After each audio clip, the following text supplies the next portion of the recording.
Hello, everyone. It's 10:58 p.m.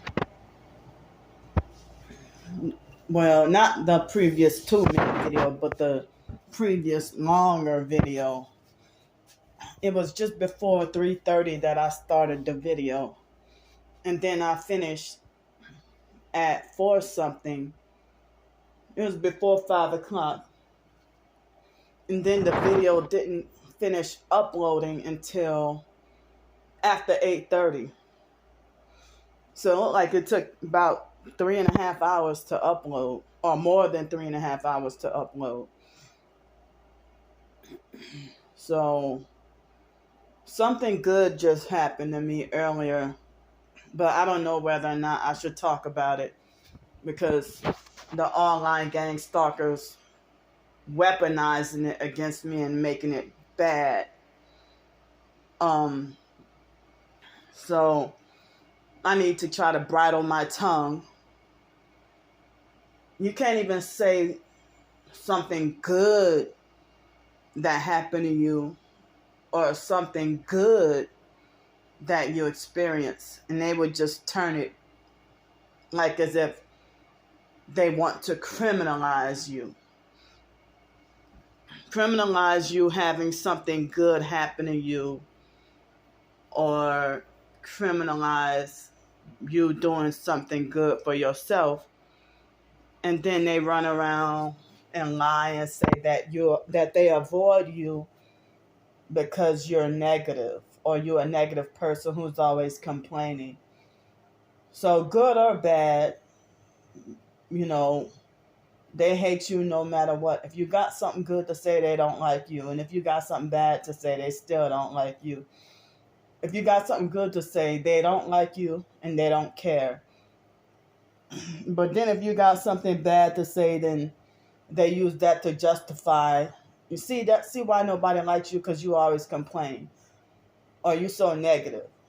But then if I say something good, they cut their eyes and be like, who cares? Like make the most disgusted, looking face. So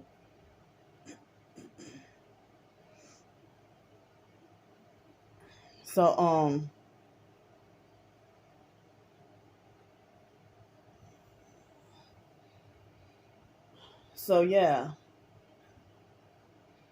So I got a little bit of online harassment today. A little bit. And then like some random perp, trying to pull the mental illness card, trying to call me crazy and all. And I blocked them.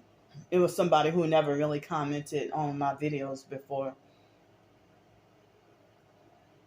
And so,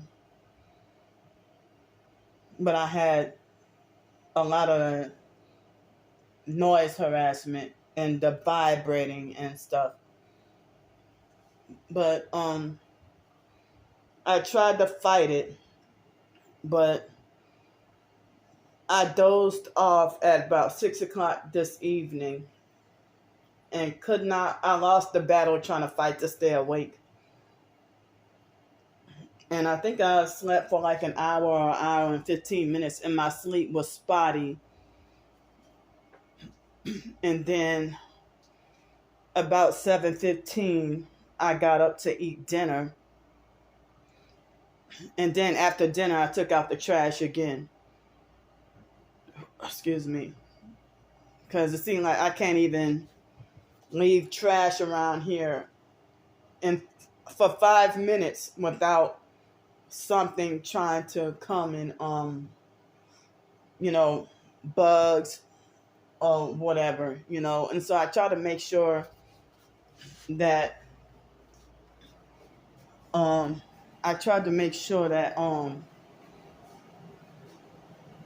got the trash taken out before dark, because that's when all the critters come.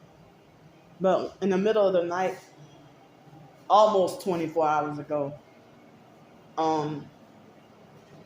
I think it was right after I cleaned the toilet, I saw something crawling But a couple of nights, like 2 or 3 nights ago, they had a cockroach go into the trying to crawl into the shower. So I saw a couple of roaches, but not many. But I'm glad that they don't have nearly as many gnats as I had when I first got here. So I finally was able to be much better at keeping the gnats away. So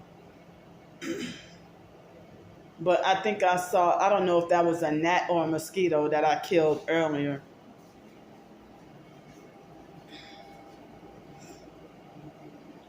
So I didn't really work on any writing today. I was way too tired. So I had a weird, nasty dinner. Um, but that might be the only time. It don't seem like a survival meal, because it seemed more like a struggle meal mixed with survival meal. Because I took some of the healing gravy and I added it to the bowl of the beans, the black eyed peas, which already had a little bit of vegetables in it. And I put it in the microwave. And then I added the last of that last pack of instant mashed potatoes. And it, like, before I put the mashed potatoes in, the little bit of beans and the when I added the healing gravy, it tasted powerful and strong, like lots of overwhelming flavor and good. I'm like, wow, how did I make this kind of, I guess I do have the capability to make things taste so good. But then once I added the mashed potatoes, instant mashed potatoes, then it tasted kind of weird and nasty. But I made myself eat it. And then I had 2 crab cakes that I put in a toaster oven. And they were from Dollar General. They were a pack of 4 crab cakes for $6. And it had a little bit of real crab meat and mixed with imitation crab meat and what looked like over 30 ingredients.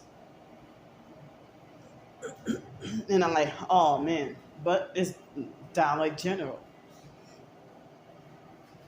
So that kind of food. And so I couldn't eat the rest of the berries because they were freezer burnt and wilted, so I couldn't eat them. I felt bad to have to throw them away, but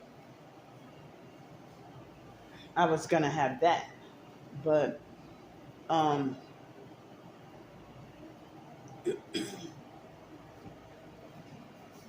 so excuse me. So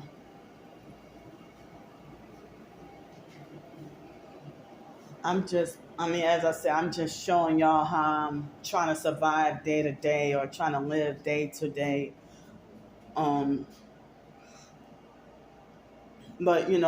as I said, I was doing like a daily documentation on how I would be surviving being a homeless TI when I had to live on the streets. And the online perks, and they could be fatter than me, calling me fat and greedy, and falsely accuse me of being obsessed with food and money. And they're trying to project the type of person that they want me to be, or they're mad that I'm not that person, that they lie and say that I am such and such a person. So, and they got too many deceivers pretending to be pretending to be good folks out here. Too many deceivers walking around.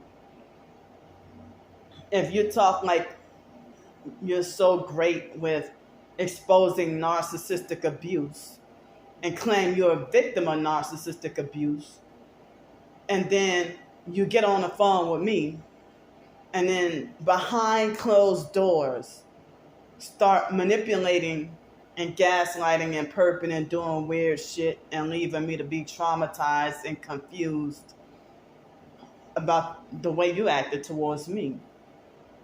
But then if I expose the truth about how abusive you treated me over the phone, then if I do a YouTube video about you, and then you be like, yeah, I saw that YouTube video that you did about me.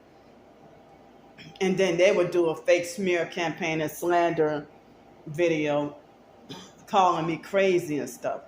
Well, didn't you say, or didn't you post up other people's stuff about one way to gaslight is to call you crazy or schizophrenic? Well, that's exactly what you're doing to me. You yell at me, you try to control me, you order me around and tell me what to do. And you get more opportunistic narcs to, like, when you're down on your luck. When you're down on your luck and at your poorest, or you're struggling the most, that's when they exploit. They use that as the biggest opportunity to manipulate and exploit on purpose, so that, you know, when you speak out against them, they'll falsely pretend like they're the victim and they did so much for you and you're so ungrateful and everything, you know.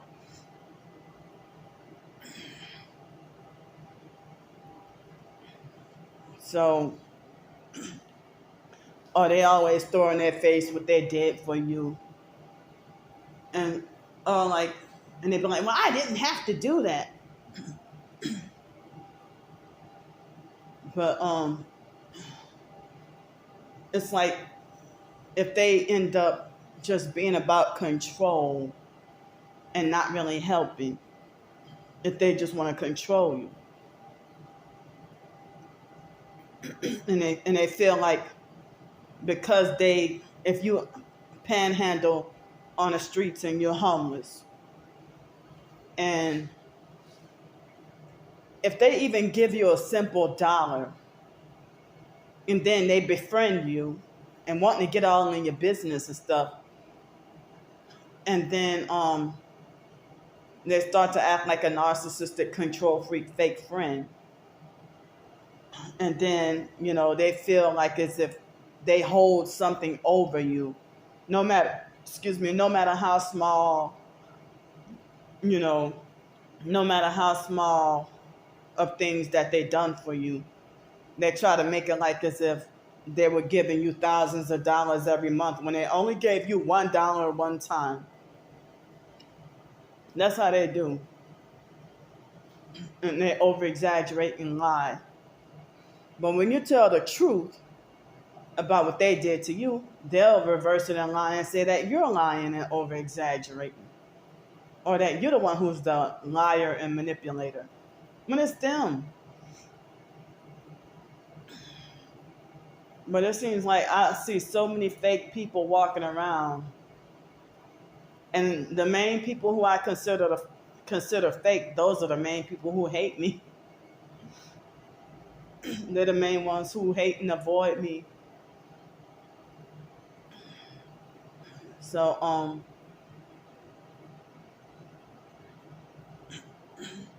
somebody said that one trait of having OCD is oversharing.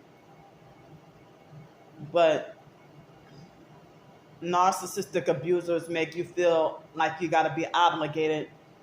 Like if they narcissistically demand an answer for your personal business, or to try to manipulate and scare you to telling the truth and giving out your personal information so that they can weaponize that against you and hurt you. But if you refuse to tell them, they will aggressively demand and frighten and intimidate and scare you, instill fear. Like, I really did not want, I wish I could have said, no, I don't want the Social Security lady to have, access to my bank account and all that. But she tried to make it like, oh, do we have permission to access your bank account and access this, access that? And I'm like, but she made me feel put on the spot. And if it's mandatory, then why would you feel the need to ask me? But what would have happened if she manipulated and scared me into saying yes when I really didn't want to, consent to giving her my bank information. Give consent, when I really didn't want to. But that's how it is a lot of the times when guys pressure and manipulate and have you in fear when they rape you and stuff.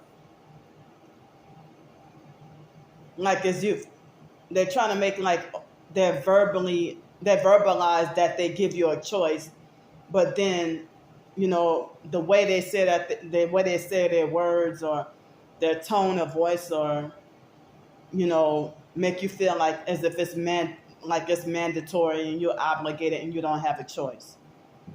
So if I would have said, no, I don't consent to access, she might feel like, okay, well, good, we're going to strip you, you're going to suspend your benefits.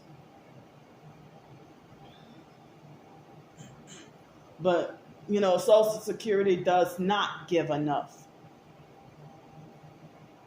They don't. They had a YouTube video, I think it's from the Tales from the Streets YouTube channel. And they had an elderly lady panhandling. And the guy asked her, why are you out here panhandling? And she gets Social Security and SSI, and she wasn't homeless, but she told him that, that Social Security or SSI, I don't know what she was getting. She was saying that it's not enough. So, all these years, like even back in 2003, I was wondering how people who say that they get a Social Security or SSI check, if they get $700 a month, but I was wondering, how come I can't be able to afford a car, but they can? Or how were they able to get to afford to get a car with Social Security and SSI? And I'd be broke after paying bills. Even on Section 8, I would be broke after paying bills, just about broke. And then have to stretch my laundry and stretch my clothes, and wear the same clothes for a while. And then by the 25th of the month, I could go do laundry. Because when I had a roof over my head before, I would usually do laundry once every 2 weeks. Approximately every 2 weeks. And I had more clothes than this, and I guess took more showers more often. And this was before they started attacking me so bad like that. I used to strive to try to take a bath every day, but now I can't shower every day like I wish I could, because I never know when they're going to squeeze my organs and torture me. So I have to. And I've had moments where I would try to be random and making random, unplanned attempt to try to go take a shower, and they still get me. And they do stuff like vibrate my organs or vibrate my whole body. And they have other targeted individuals talking about this too, that they vibrate you with the directed energy weapons. So,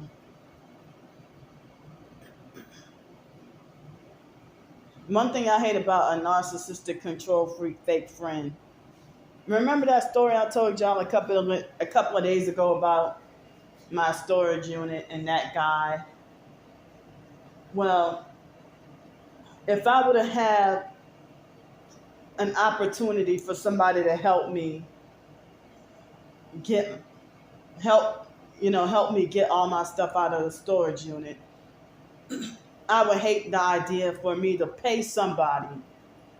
If I would have paid somebody to help me, and then if they try to control, if I'm paying you but you trying to control how I arrange my belongings, or if I don't listen to your advice, you make it like, oh, well, that don't like that lady did, that worked at the storage unit when I was in New Orleans and transitioning to Pensacola.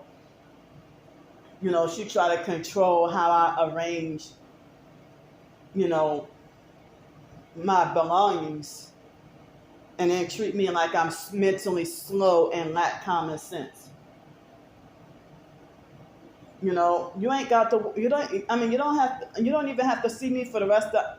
I don't have to see you for the rest of my life, and you don't have to see me for the rest of your life. I'm gone.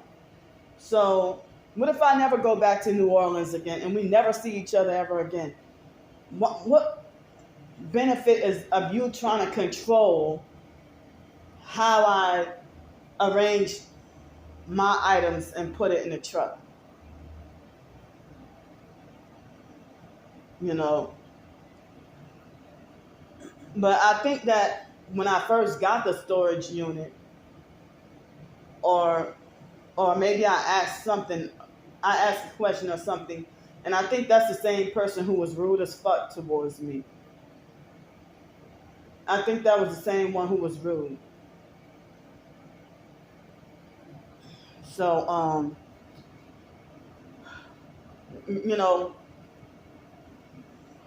I'm a grown adult, and I would rather be the one to decide, if I want to take all my stuff with me, or if I want to be the one to decide. Let me decide. It's my stuff. It's not yours. You don't have any authority over me. So what authority do you think you have to dictate what things of my belongings is trash? Try to forcefully order me to throw this and that away. But that's how they do. Even if you pay them, if you pay them to help you, I thought that the agreement was, if I paid you, you would just assist me by, helping me move or transport, or, move the items from the storage unit to the U-Haul truck. But I didn't ask you for your opinion on what needs to be thrown away or what's trash. I didn't ask you that. But just like with the music thing, oh, turn that down some more. I'm like, well, if you made me do all that, you might as well should have just told me to turn it off. Because you keep telling me turn it down until the music is on the volume level 0. While you take my car and go blare music at the loudest volume. But you trying to control me in my car when I had it. So, I don't even know how much. I know with the sleep deprivation, I'm not physically fit. Not mentally. I said physically fit to drive from Pensacola all the way here by myself. So as I said, trying to find a way to get my stuff out of the storage unit and then bring it over here.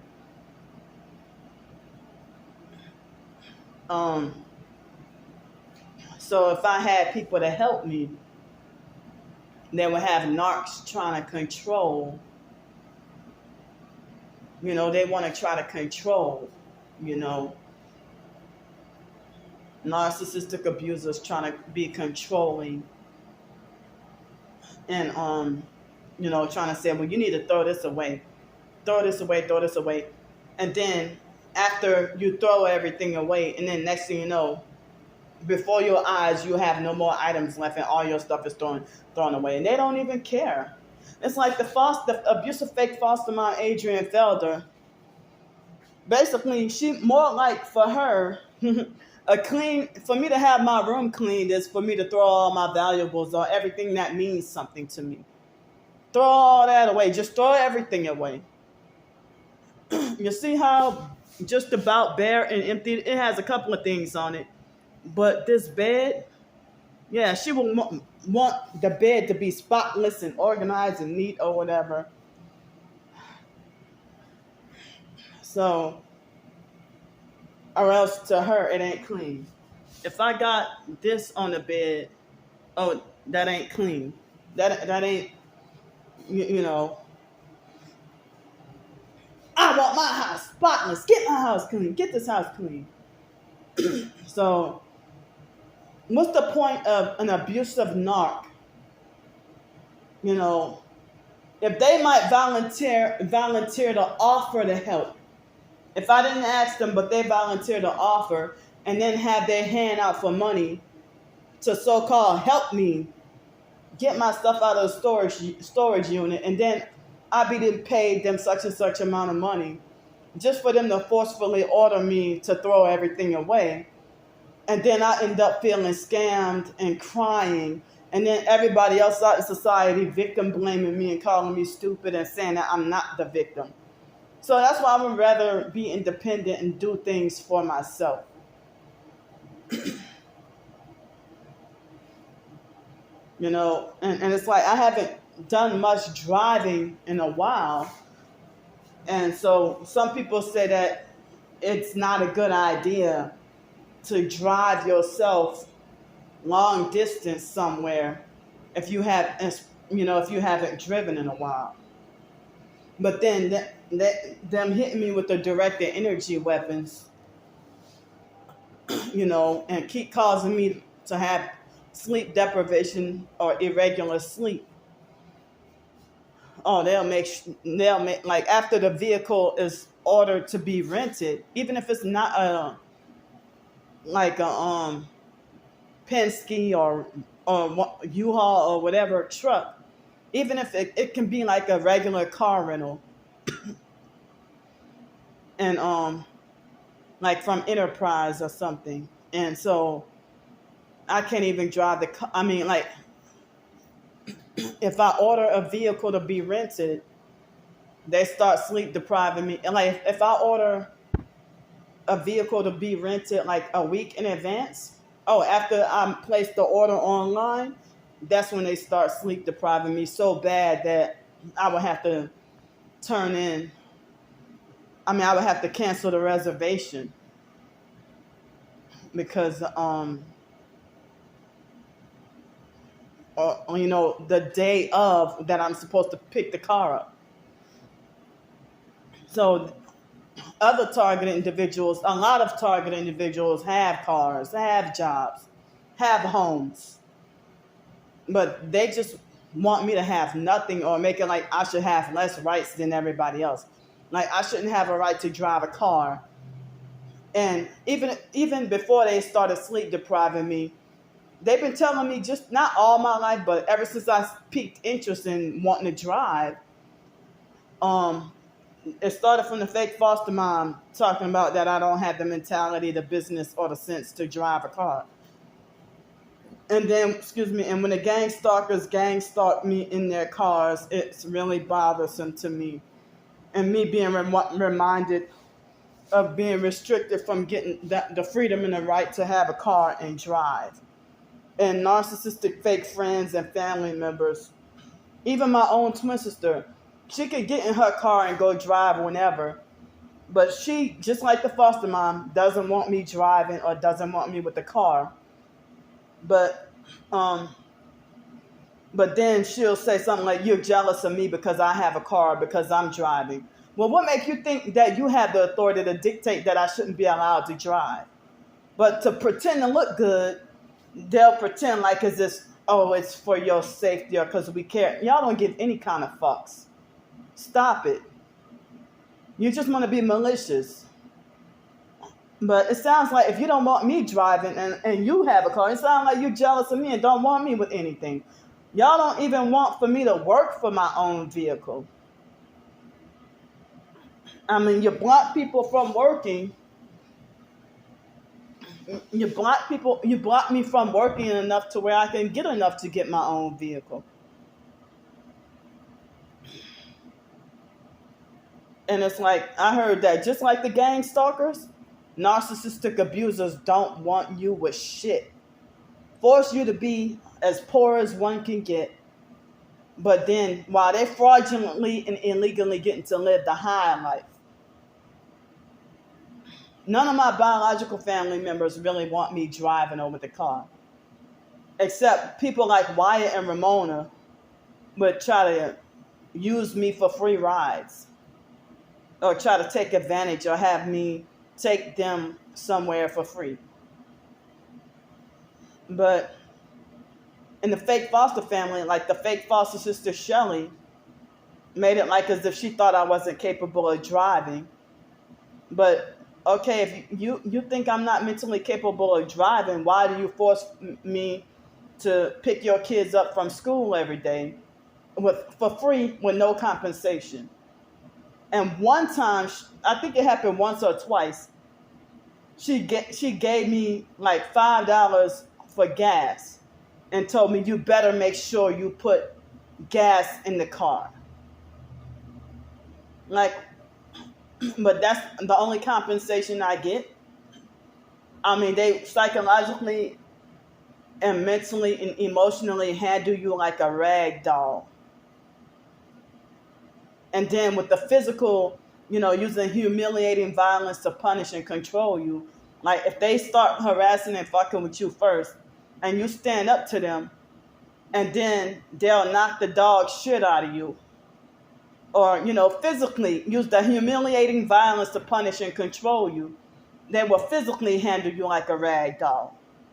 And try to make it like they want you to learn your lesson from ever speaking like that to them again, when they can be younger than you and start the trash talking first. And you're not allowed to stand up. Like what happened August 22nd of last year at Cottage Cafe. And they're the ones sitting there trying to get my videos wrongfully striked or anywhere where I try to expose them. They try to get everything taken down. And if you were right, then, why you feel the need to try to suppress the truth? People don't try to suppress lies. But the truth being spoken, yeah, they'll try to suppress that. If you way younger than me and, you start picking with and harassing me first, and I stand up to you, and then you think you got a license to, he should have been put in prison.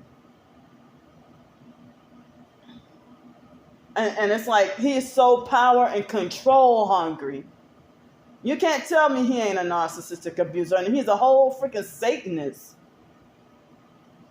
Satanic, devil worshiper.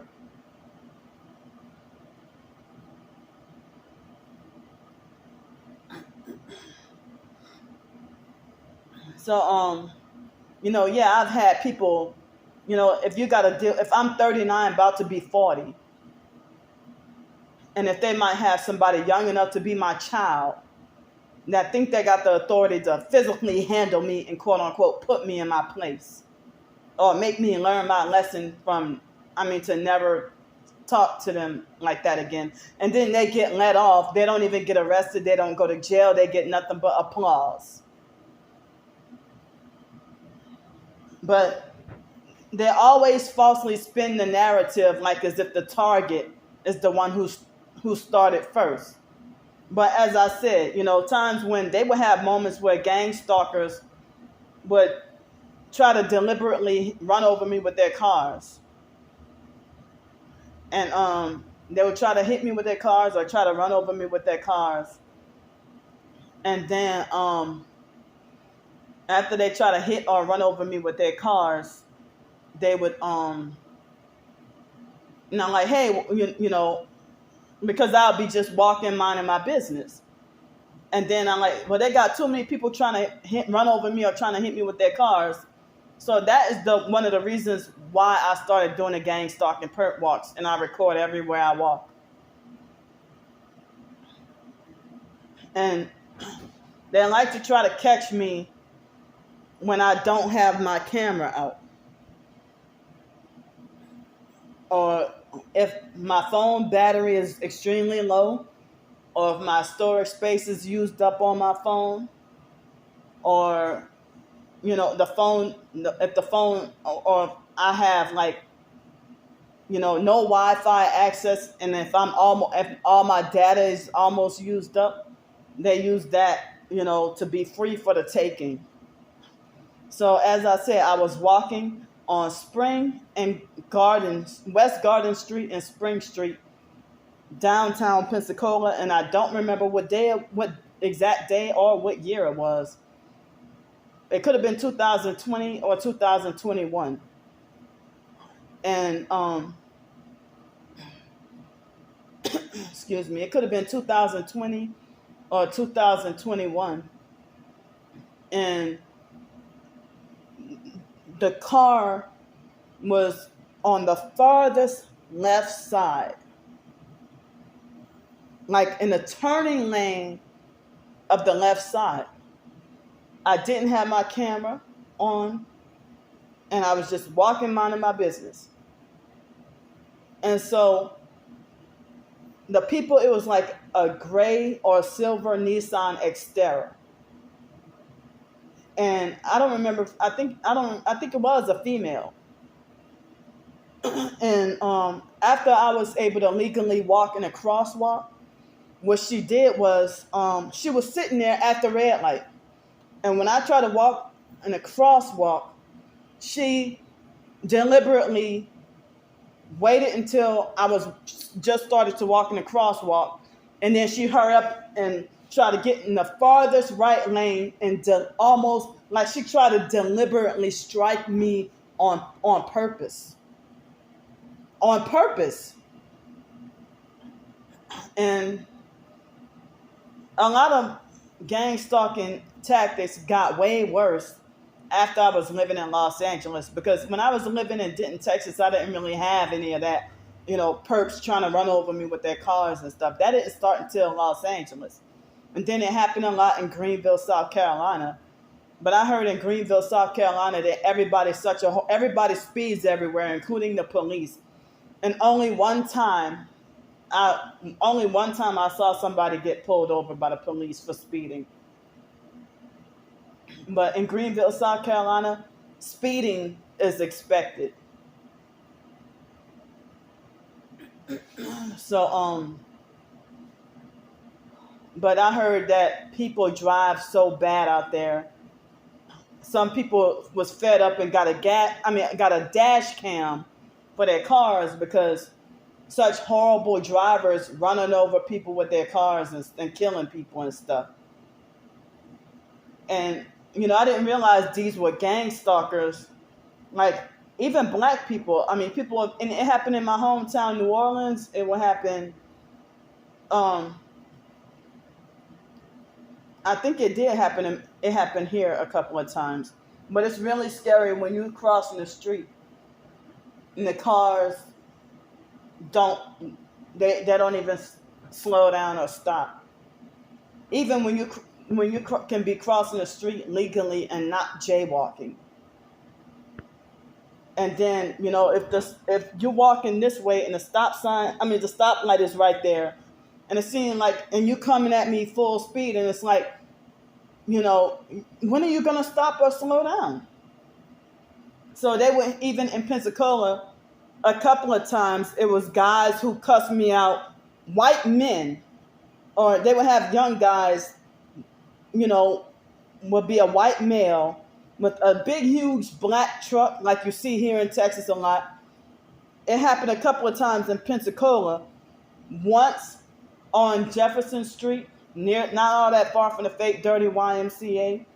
And another time, and that guy was much younger. And then there was a guy that looked like he could have been in his late 30s or early 40s. It was in a red truck by the Waffle House. In late 2019, that happened. And then you're trying to deliberately run over me with your car and then cuss me out and make it like, oh, it's my fault that you try to hit me on purpose.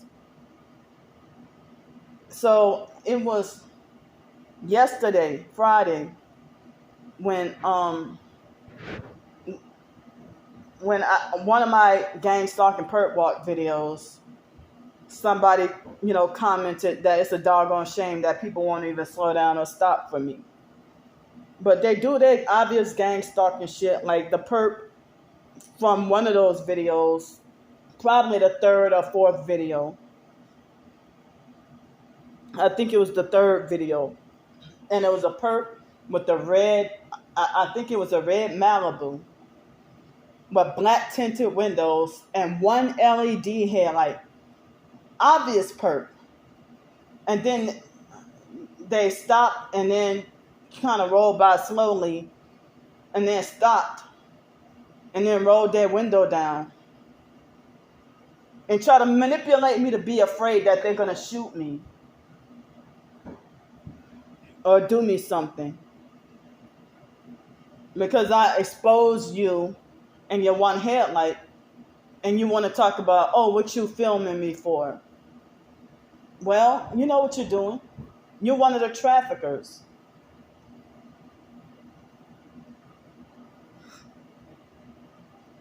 And people using their kids to gang stalk. They dress their kids in gang stalking colors. But y'all sitting here saying that I'm the one who's just sick. Abusive narcissistic gang stalkers will be like, you are sick. And then falsely accuse me of doing sick things when it's them.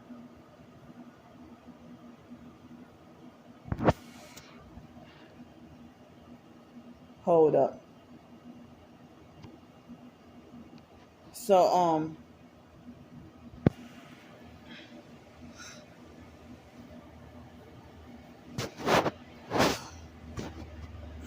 yeah, so as I said, I don't know how I would get to do it or be able to do it, but it's so complicated for me to try to figure out a way to get all my stuff out of the storage unit. Because if I could end up getting all my stuff out of the storage unit, then, and if I can keep my SSI and Social Security benefits, like they're threatening to take it away, if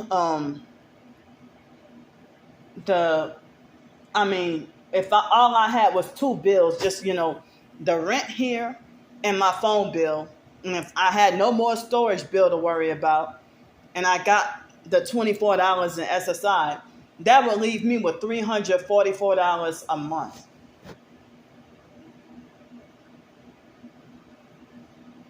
$344 a month. Excuse me. But now, because I have the storage bill, I have to pay now this month I have to start paying $126 a month. So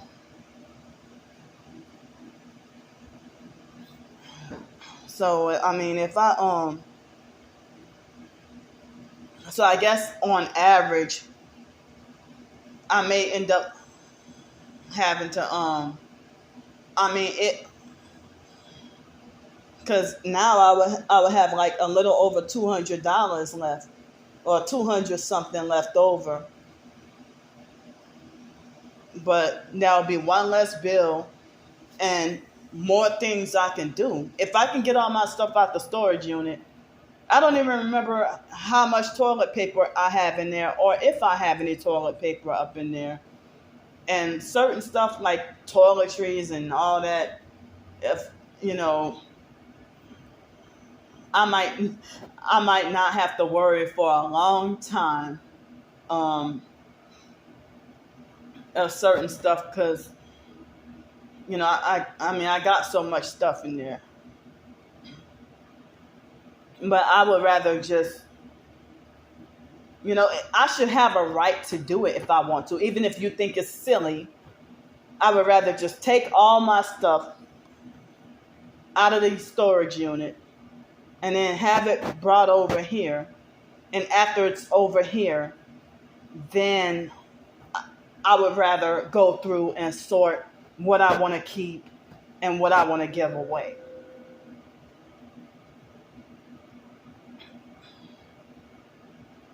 So, rather than people be like, oh, why would you want to keep this?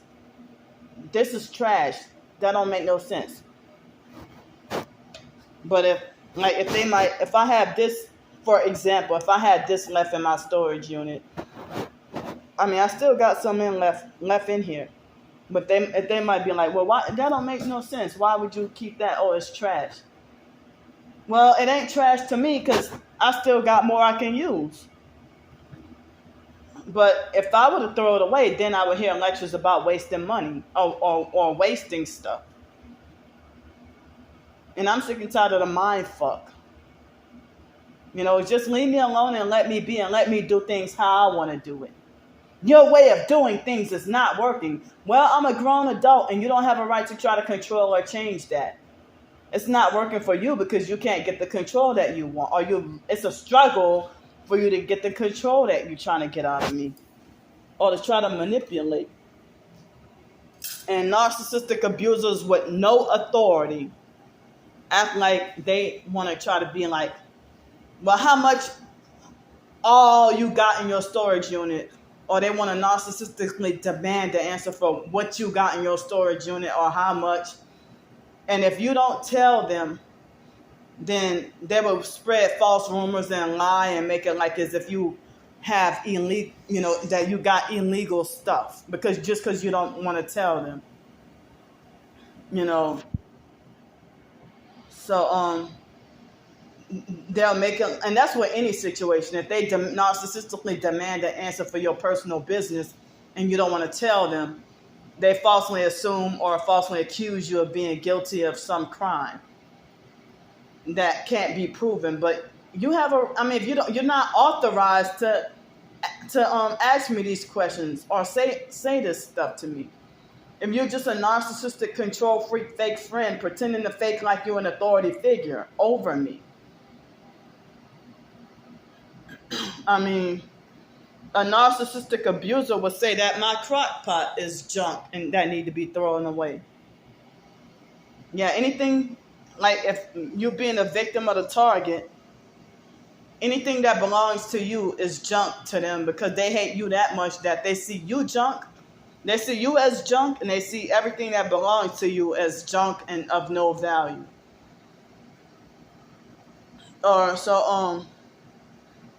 Or they'll call it bullshit. So these couple of hot dogs left, if they think it's bullshit, then I need to throw it away. You need to throw that away. Well, I didn't ask you. And if I be like, well, I didn't ask you, then that's when a big, heavy argument starts. We end up arguing, fussing, and fighting. And it can get physical, and I lose every time. I mean, even I'm 39, about to be 40, and with my disability, 12 and 13-year-olds can beat my ass and fight worse than a man.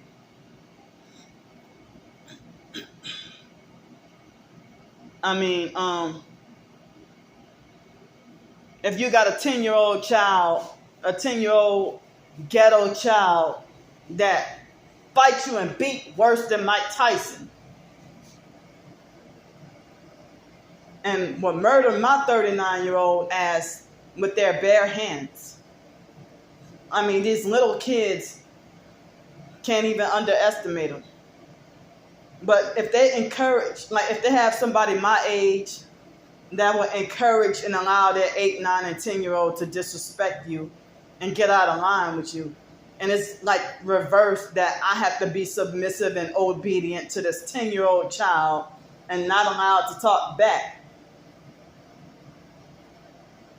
It's like, and it's like the 10-year-old, 8-year-old can try to handle me a certain way. like what happened with Janet and her 8-year-old son. That boy was so little. Well, he was still kind of big, but when I first met him. And then he went by his dad for a weekend and then came back, and he was like within 2 days, like, how the hell you got that much taller than me or grew that big? So it's just, if that boy was 8 years old and just about bigger than me, and his mom, which was 5 years younger than me, Janet, used to sit there and let that boy talk, because she was a perp. She was a perp. So she sat there and let her child disrespect and try to issue out punishments.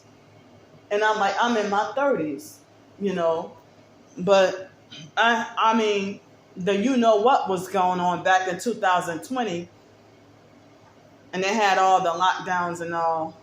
So I wasn't free to go somewhere else.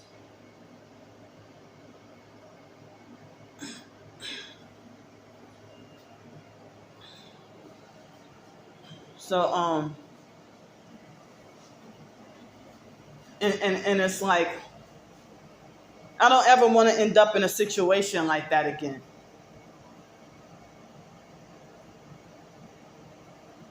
And then, Janet's neighbors were all gang stalkers.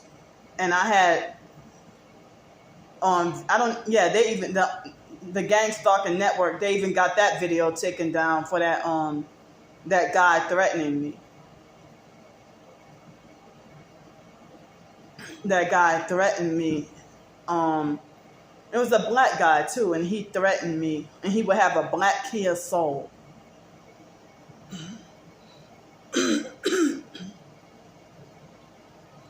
So, like, how are you a man and you cuss me from A to Z because you harassed me about the loud music? You blast the loud music at exactly 6:21 every morning. Every morning at exactly 6:21 a.m. And then, when I, confront you about it, you sit there and you threaten to get a whole bunch of friends to jump me and call me all kinds of bitches and hoes and everything. And try to lose your temper and get all ghetto and ignorant. Crazy ghetto and ignorant.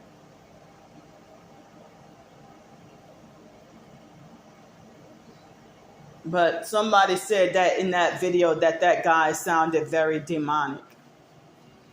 But I don't even know if Janet was trying to set me up to be sacrificed. I mean, I didn't even realize that her family was Masonic. And Janet tried to pretend like she knew nothing about gang stalking. And her 8-year-old son would mock and laugh at me for talking about the gang stalking. And Janet played it off real good until after she set me up to go to Miami with that stimulus check. And I was forced to have to waste over $800 worth of food with me calling myself trying to do the prepping or try to be a prepper. Over $800 worth of food I had to throw away. I had to leave behind. And she kicked me out of her house. And Janet, she waited a week after I left. She waited a week later to call me. And she acted like she couldn't tell me what she did with the food. And she, at her soonest opportunity, just went and moved back to Miami, saying that her husband took the car away from her. So your husband took the car away from you, and that's a good reason for why you moved to Miami. Moved back to Miami. But y'all talk about me moving around or for so-called crazy decisions or stupid stuff.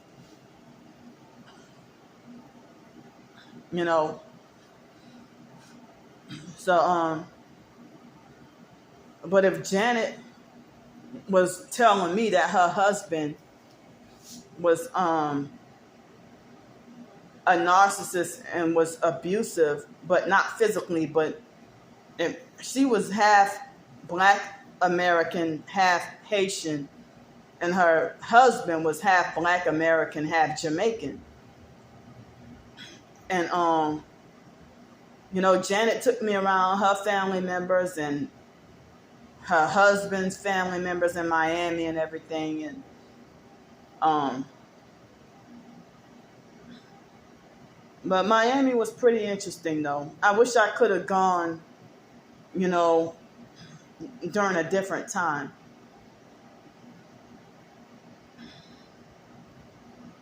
So,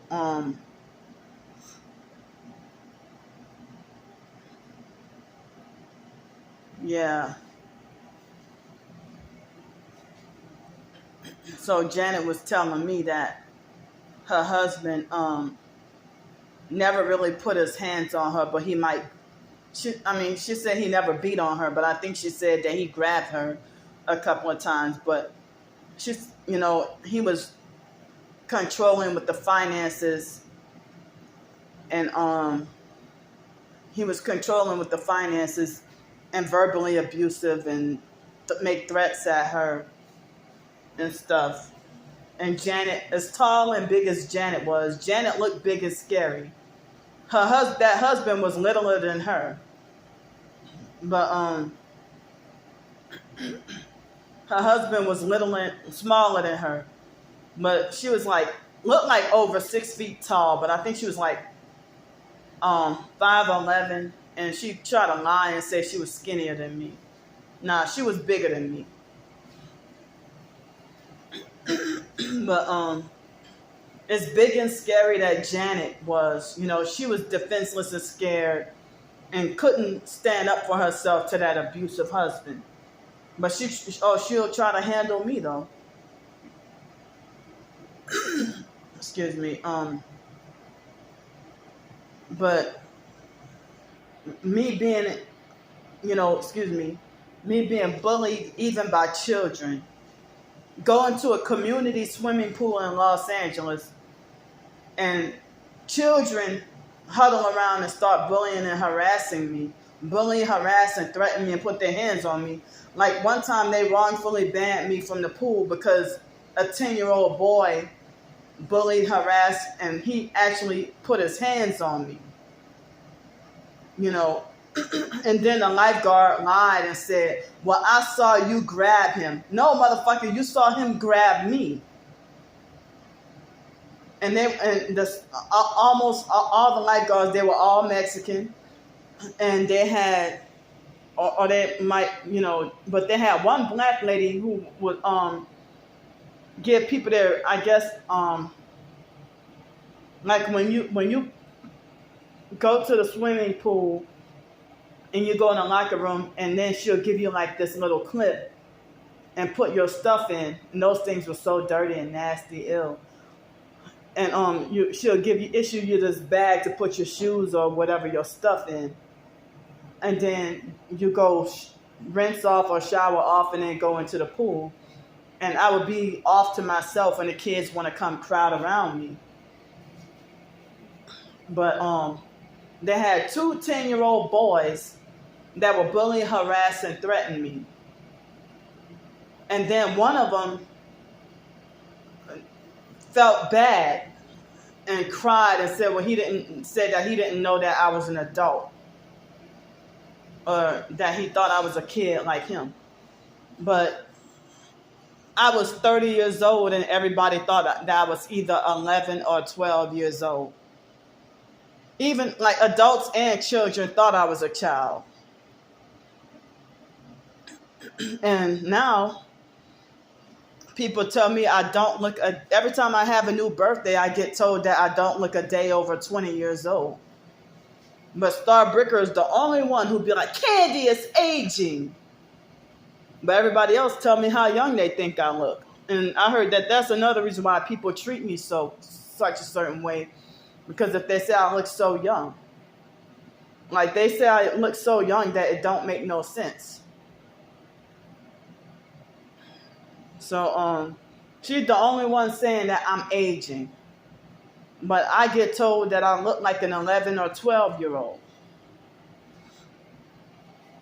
Or that I look very young. And but the boys, like the other boy, the boy who put his hands on me, he falsely accused me of coming to the pool just to molest kids. What does he know about that unless the gang stalking network must have told him to say that?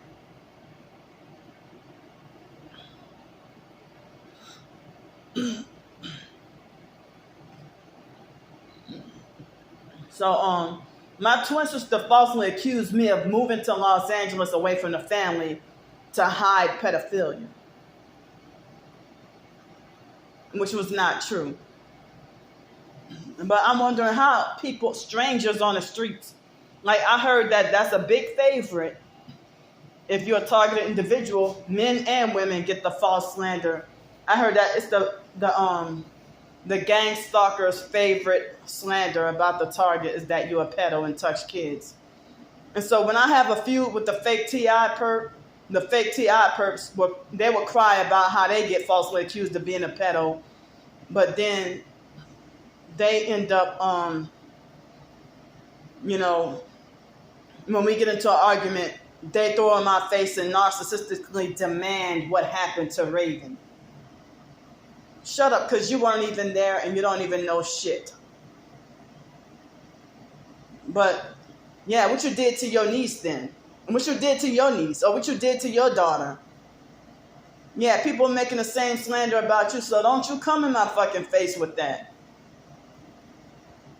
Even the fake TI perps, they're more aggressive at the harassing. Oh, you need to be put down like a dog. Oh, tell what you did to Raven in the closet. See, they can't even get the lies straight.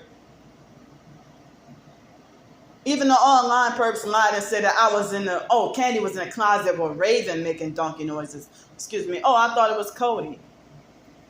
Cody's now deceased and can't even speak for himself. He died in a car accident in 2015. But if he was alive, Cody would have been like, what the fuck? That didn't, stop it. So,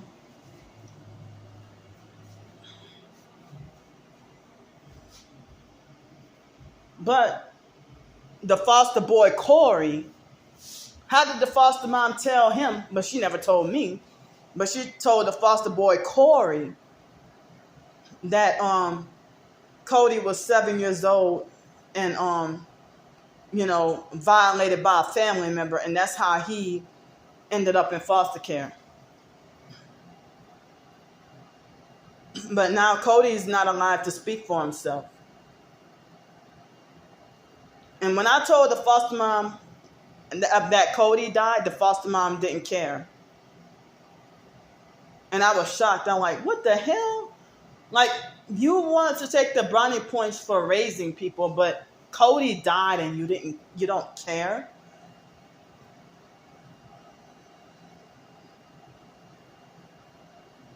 But you pretended to love them more than me because you were getting money for them at that time.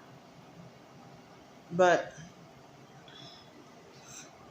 you pretended, but you were getting money at that time. That's why you pretended to care about them. But you were still getting money from me. Taking all my whole Social Security check for yourself. And you were not the designated payee. So Social Security, when I got the mail on Friday, when I got the mail, they tried to send me a letter, something about an advance directive or something. I don't remember, or payee. I'm like, fuck no, I don't need or want a payee. And no, I don't trust anybody. I don't trust anybody to be over my finances. But Mark had tried to be slick with trying to be covetous and try to take advantage. of of my finances. Trying to be slick, to try to make himself have conservatorship over me. And we got into a big fucking argument when I caught on to what he was doing. A big, huge argument.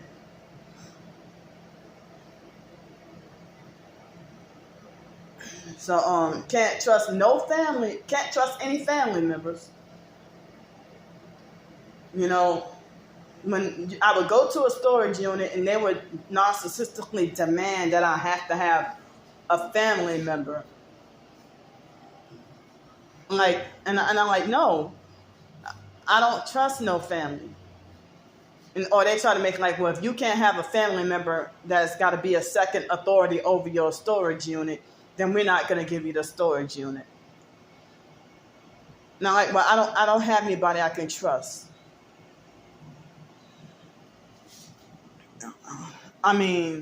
So they would never use me as a trusted authority over their storage unit. If they don't care about or like me, Mark would do something like clean house in my storage unit against my knowledge or permission.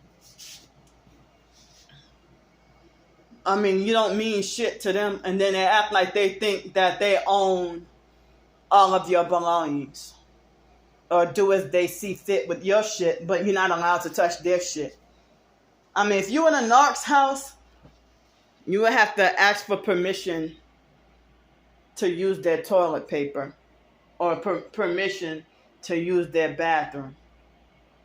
But they would strategically wait for you after you clean the toilet and maliciously wait till right after you clean the toilet or got a brand new toilet, and then they make sure that they use your toilet before you and shit.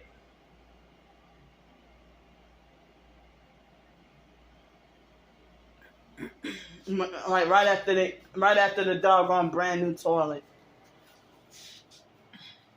That's how they do.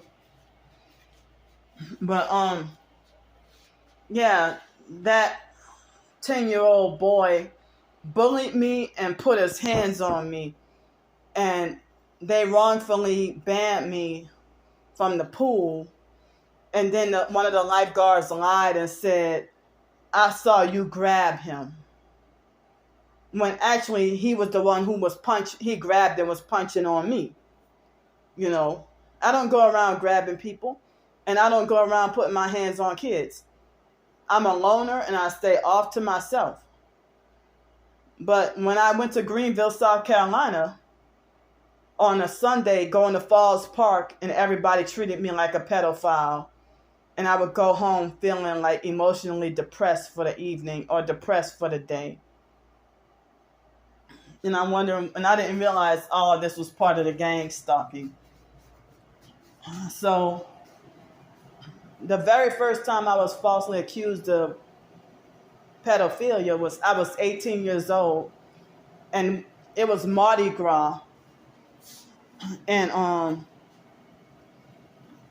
if I took pictures of the Mardi Gras event, and they had this fake face girl named Tamika, and I don't remember what her last name was, but I used to call her fake face because her face she would have such a greasy face, as if she put a lot of oil on her face, and she had acne and had a lot of oil on her face. So I used to call her fake face Tamika. And so she tried to narcissistically lecture me. No, that wasn't the first time. She tried to narcissistically lecture me, telling me that because it was a man and his son, the man gave me permission to take a picture. I was trying to take a picture of both of them. And then she tried to lecture me talking about, they have people who, take pictures of kids and try to fantasize about what they're going to do to them. And I'm like, what makes you think I would do something like that? So Tamika was a perp too. I was going to Nicholls State University. No, that wasn't the first time. The very first time I was falsely accused of something, the foster mom falsely accused me of doing something with the foster boy Kenneth. And then in 2006, the foster mom and the foster sister Shelley, as I said, they used to falsely accuse me of, touching on the foster boys as a way to try to threaten and manipulate me to be quiet, and my twin sister would do that too. Every time we get into an argument, there's got to be a new lie and a new false accusation. See, when I'm speaking the truth, everybody ignores me and nobody wants to hear. But the abusive trafficking oppressors, y'all be the first to defend and agree with them. But if they do you so dirty that even if they die before you and after they're dead, you're still bitter after 20 years. Oh, you're the one with no humanity. If even after they're dead and you're exposing their dirty deeds. But, now like, oh, Candy's so low, she'll throw a dead person under the, she'll throw a dead person under the bus. But, but I'm sitting here talking about what you did to me. And then you end up dying, I know that I will be ill-spoken of after I die. So they're self-righteous fake hypocrites for that. Or they try to make like I'm so morally wrong for exposing the Masonic Smelly Crab family.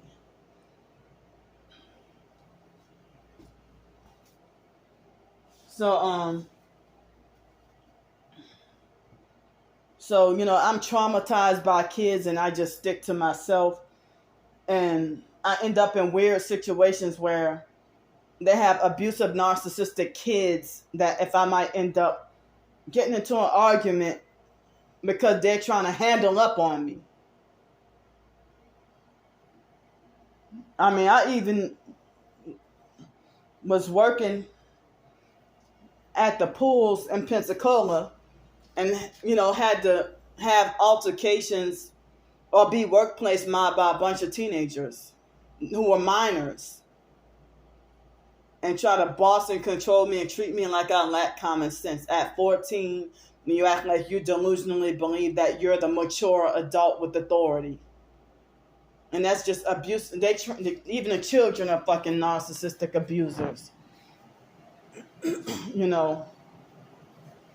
So if the parents and employers or whatever, or if you go to church and you have an issue with the child that try to meddle in and try to pick an argument or pick something with you, and then you try to tell the child, put the child in their place, or if you're riding on public transportation and the child is kicking the back of your your seat on the bus or the train, and you turn around and tell them to stop, and the parents sit there and let their child kick you repeatedly, and they don't stop their child, and you turn around and tell the child stop, and then the parents play like the child is the victim, and you're harassing their child, and you end up getting into an argument with the parent, and then the parent will make it like as if that child has authority and rights over you, but then they'll try to make like, then they will throw in protections, talk about protections for the child being a minor and all that. But you sit there and let them handle me like they're a grown-ass man or woman. So, because of this gang stalking, I don't even, I try to not be social with adults or children anymore. I'm traumatized by humanity. Scared.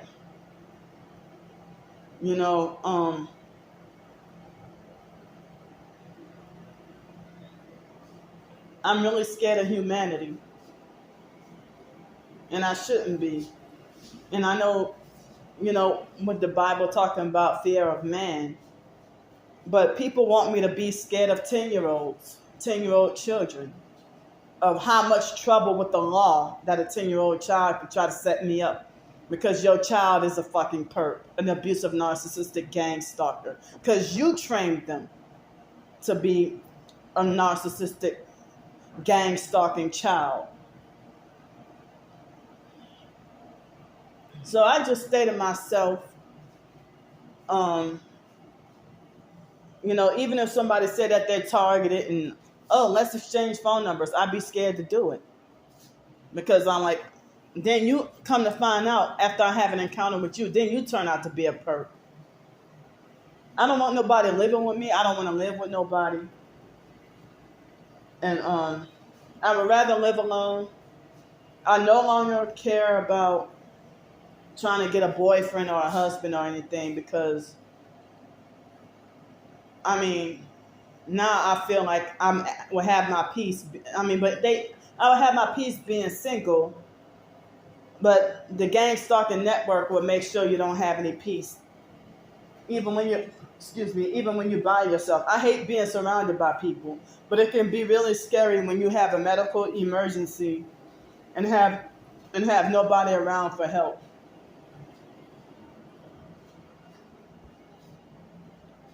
So, but then if they have people around and you have like an emergency, all they do is stand around and look like they're in a daze, or they point and laugh at you. Or they don't want to do anything. No, if you have nobody to help you. But as I said, I'm surprised by the few people who still do have any humanity to care about me. If they have any humanity to care about me. But then, the gang stalking network make it like as if every other human is supposed to hate me. Like as if I don't deserve for anybody to love or care about me and I'm such a vile creature. But as I said, people ain't gonna respect me after I die.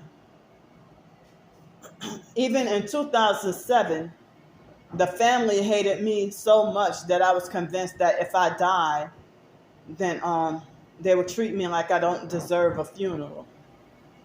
And that's how they made me feel back in 2007. Why the family hated me and wanted nothing to do with me. But they pretended to be fake nice and was using me and taking advantage of my money before Hurricane Katrina. But the family became more vicious after Hurricane Katrina happened. And then even more vicious after the biological parents, Francis and Arthur, passed away. After they died, the family became even more vicious. It's frightening that I can't even be in the same room with Ramona or my twin sister for 5 minutes. And without raging, scary violence. My life would have been taken long. They would have murdered me a long time ago. If I had to live with them any longer. Or, I never lived with Ramona, but if I had to stay by either one of them,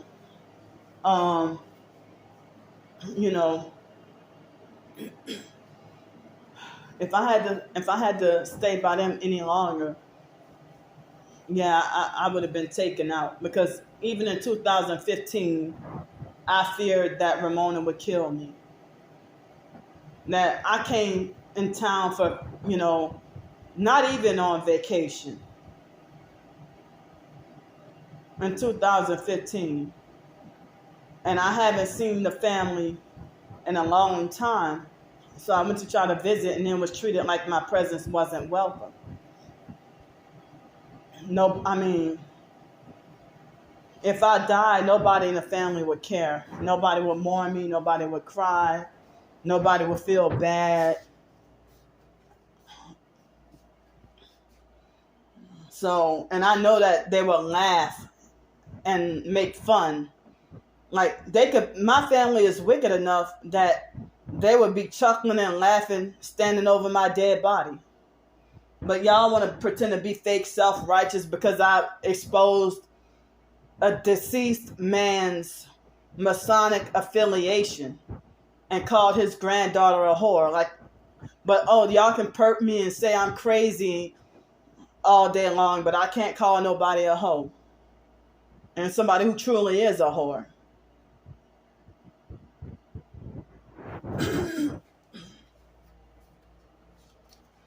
So I can't call nobody a hoe, but y'all can call me crazy, fat and greedy. I can't call nobody no slurs. But, you know, y'all can fat shame and be twice my size trying to call me fat and greedy. If you're 600 pounds, calling me fat and greedy, after I got down to 150 pounds and you're still calling me fat and greedy, or trying to control and restrict food. Like, you're not supposed to have that. So,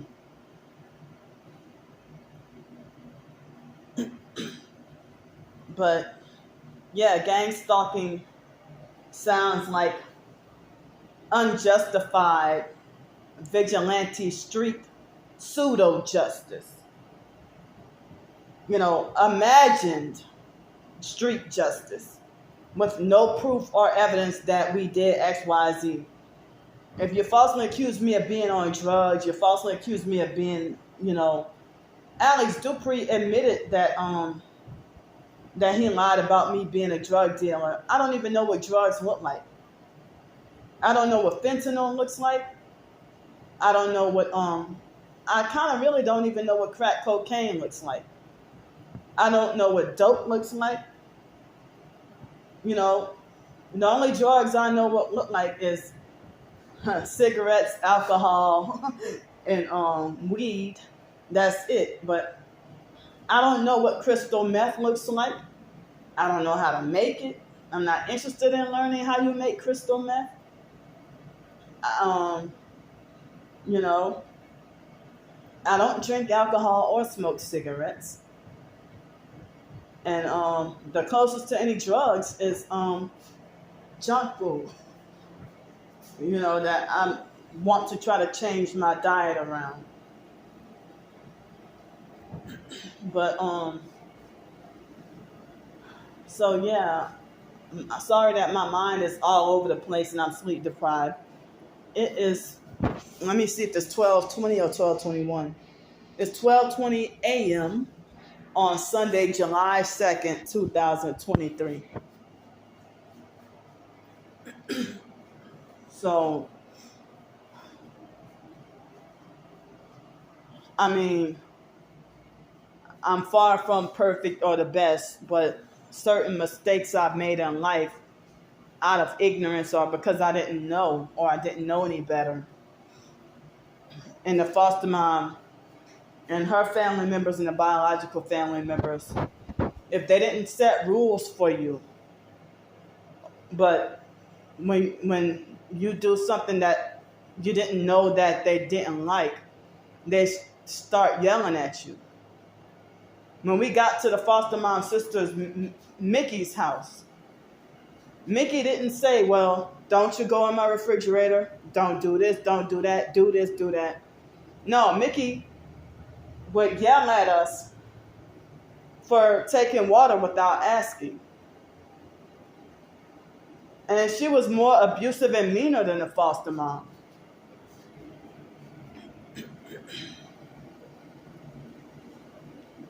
But Mickey was a perp too.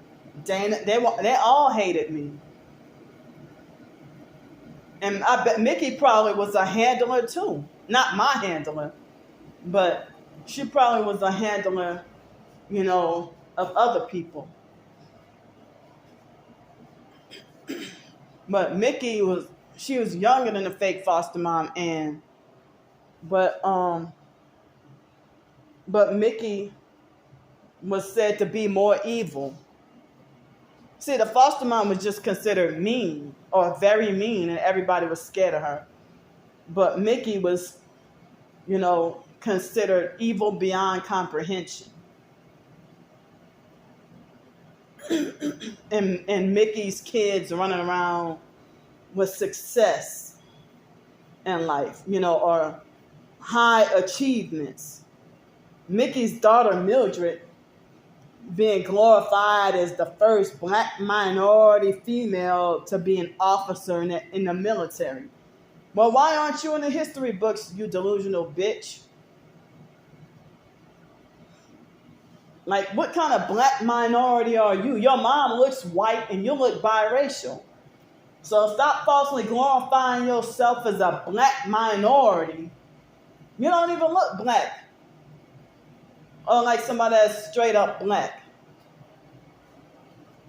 And they don't even call them, they look more, if they consider Creole, but they don't call themselves Creole. They consider themselves black.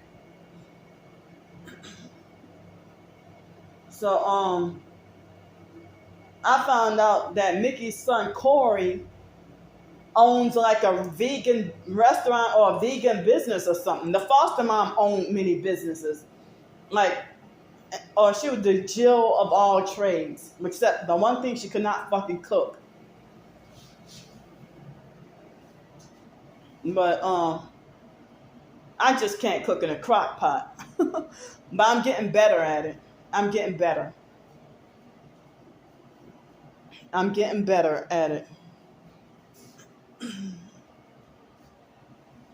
So, I really don't like nobody asking me, oh, what all you got in your storage unit? Or you got furniture? Or they feel like because I don't want to tell them, oh, she got something illegal. The online perps, they lied on me and said that I'm hoarding lots of money in my storage unit, or I hoard rotten food in the storage unit. And neither one of that's true. So I'm sorry that I'm just talking all over the place. I'm sleep deprived, but at the moment, I'm not even really tired. But I've been feeling this out of breath and heaviness on my heart like all day. Or feeling like I've been exercising hard or running hard.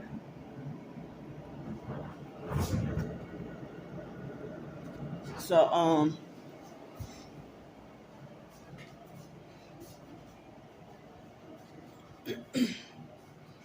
so it's like,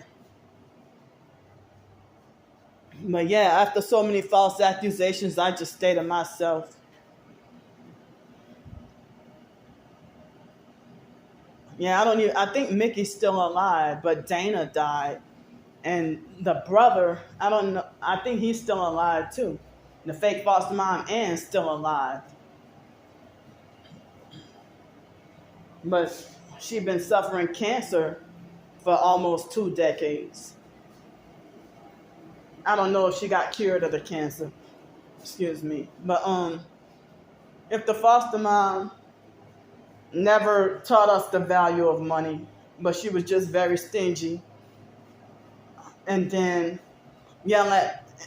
she didn't raise us properly, and she would expect us to just have common sense.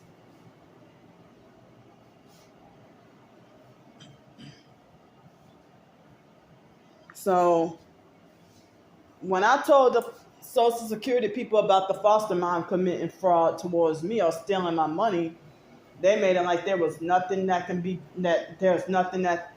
done. And then they victim blamed me and tried to tell me, you signed the money over to her. And I'm like, wait a minute, I was 17, 18 years old, and a fake social worker was right there. What you mean I signed the money over to her? No, I did not sign the money over. And she's not my payee and never has been. And she lied. Well, she never told me, Candy, I'm your payee. But people used to ask me, well, who's your payee? I mistakenly thought it was, but I found out Social Security told me that I always been my own payee the whole time. So, with her making me hand over the money to her all the time, and I didn't know that what she was doing was wrong or illegal, and people would say it's too late to sue or take an illegal action against what she did. But they ain't coming after the foster mom, and she's living a free life.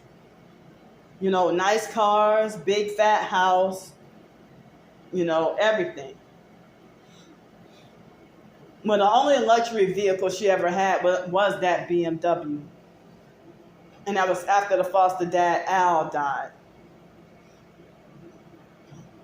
But before Al died, she had a white Mitsubishi Montero. But before that, she had like a pink salmon colored car.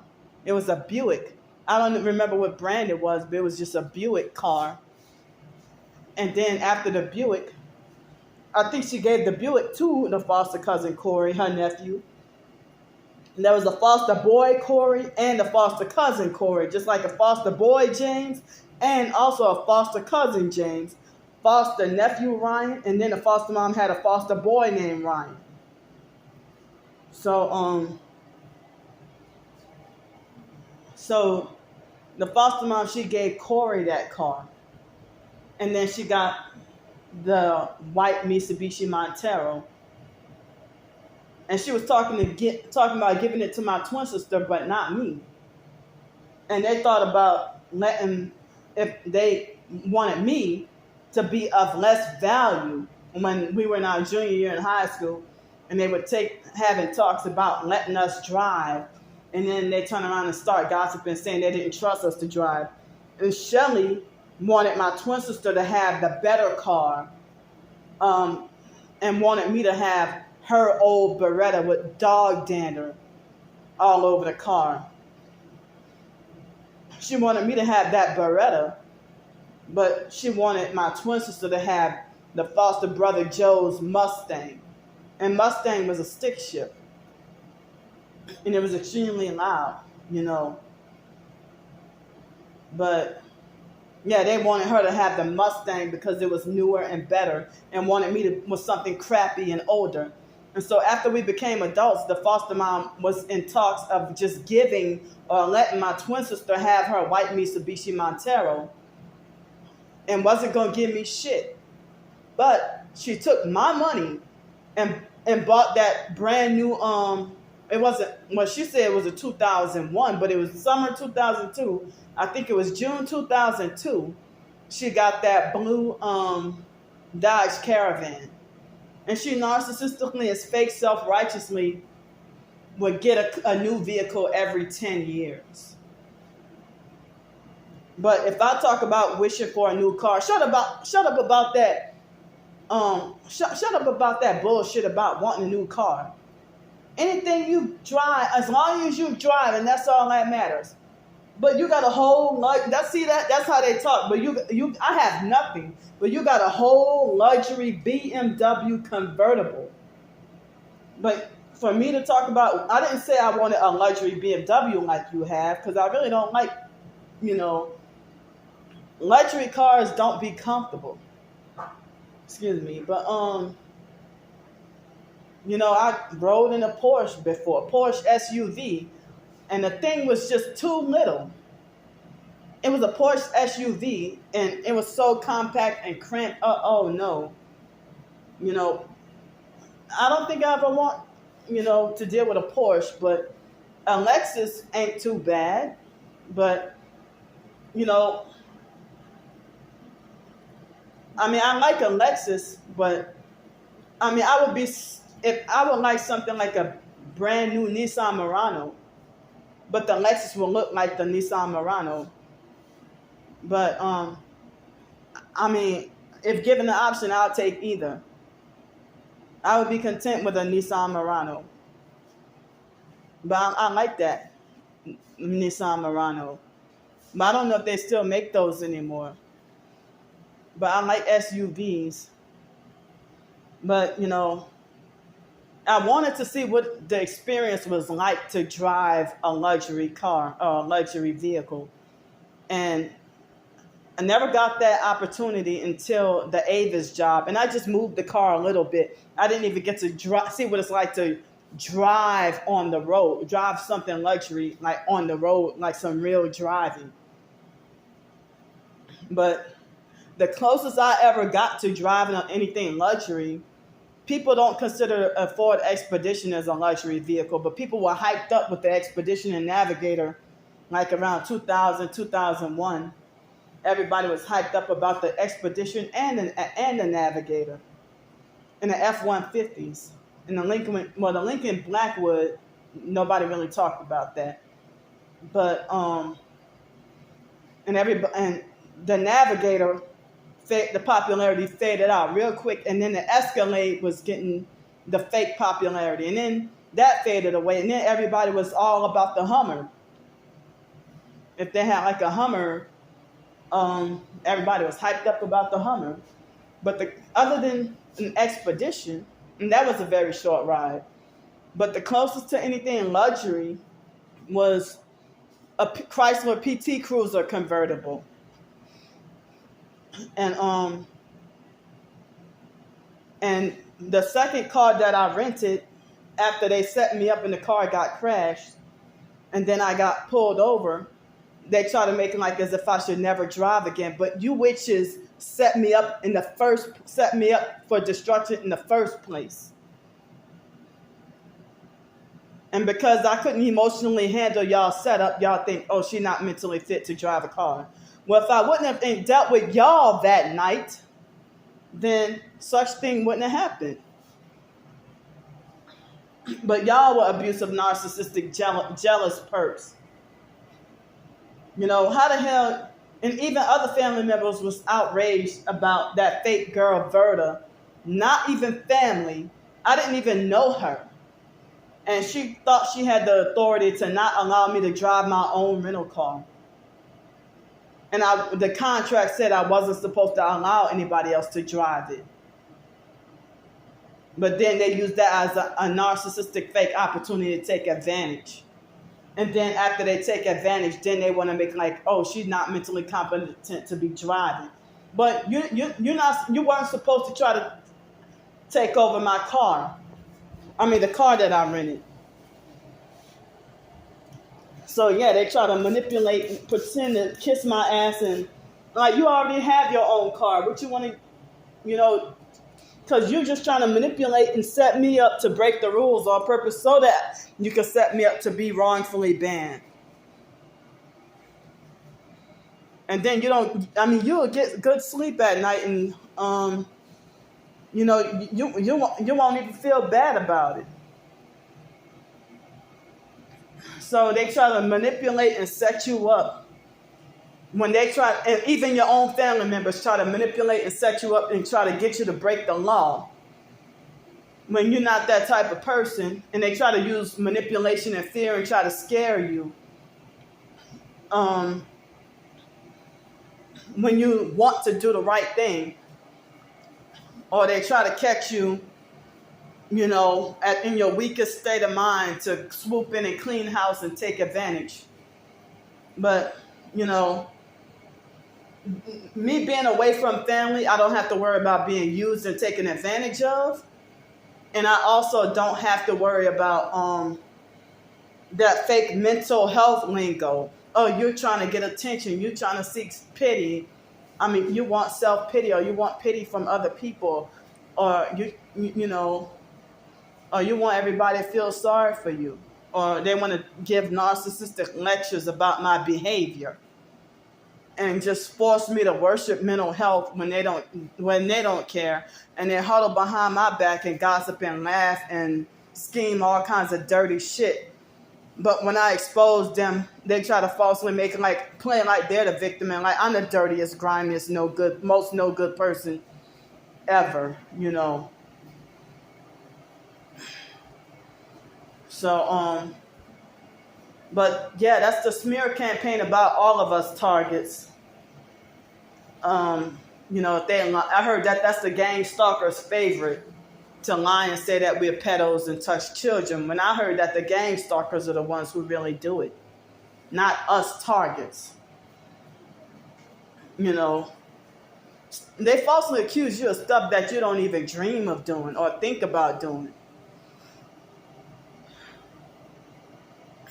And this Masonic, satanic, gang stalking, narcissistic, fake cult network, and they got so many people who pretend to be do-gooders, and like you making like you're doing video series on educating people about narcissistic abuse, and you pretend that you're a victim, and then you turn around and do narc shit to me behind closed doors.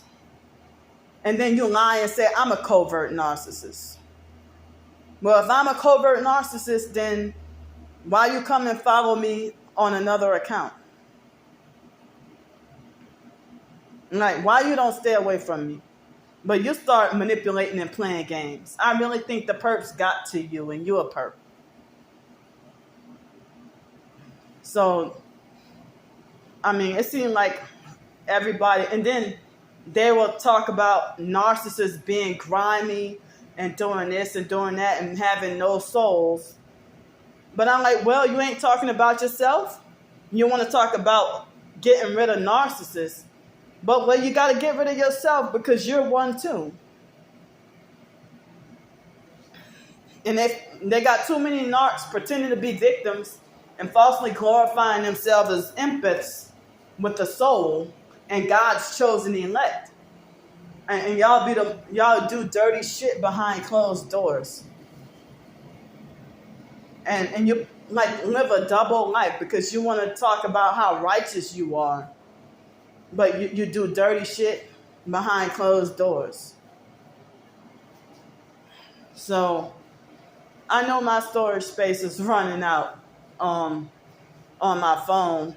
At first, like in the first 20 minutes of this video, I thought I wasn't gonna have that much to say. I thought I didn't have that much to say. But then I realized, it's been almost an hour and 45 minutes. But yeah, I really need to try to find a way. It's complicated and difficult because of the type of city I'm in and the struggle for transportation. Trying to figure out how to get help with a way to go get all my stuff out of the storage unit. So, but I don't know if that would get to happen. You know, it's something I wish to get to do, but I don't know if I get to do it.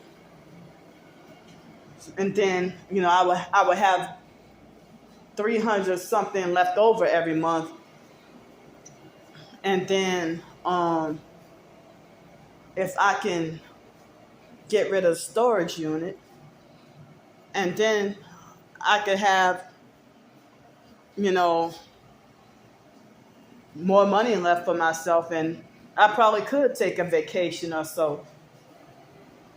It might be something, a cheap local vacation, but something. You know, even if I could go to Houston or San Antonio or something. So thanks for listening to me. I'll see y'all.